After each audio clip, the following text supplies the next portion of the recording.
Secretary Lee, I wanted to follow up on the Arctic question that I had asked previously, and again, kind of the broader perspective from the Navy's standpoint in terms of not only military and seeing what the Russians are doing, which again is very clearly some concrete, significant moves into the Arctic with a whole host of infrastructure building, new bases, new brigades, new icebreakers. I mean, it's a move. And we're doing nothing, essentially. We have a 13-page Arctic strategy that nobody seems to be paying attention to, in my view.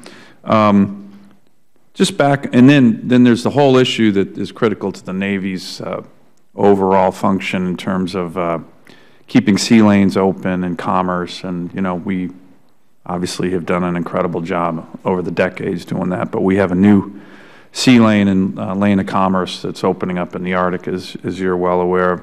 Yesterday when I mentioned this, the question about icebreakers for the Navy and the CNO, and by the way, all the SecDef, Chairman of the Joint Chiefs, they're all saying, hey, we recognize this is a pretty significant development and we need to pay attention to it.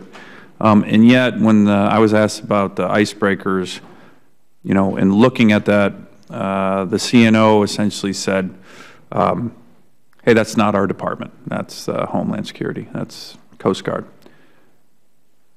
And I have the utmost respect for him and the rest of people serving in the Navy and Marine Corps, but I thought that was kind of a bureaucratic answer. I mean, these are leaders of the country.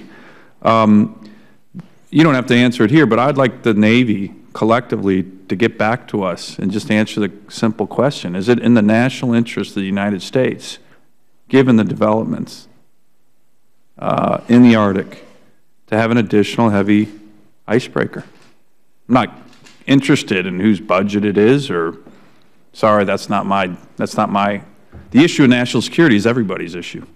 And so I'd just like an answer that's not bureaucratic, that answers the question. And if you can get back to us on that, maybe check in with the CNO on that issue, I think that's important. Yes, sir. We'll coordinate with OPNAV staff and get back to you. Great.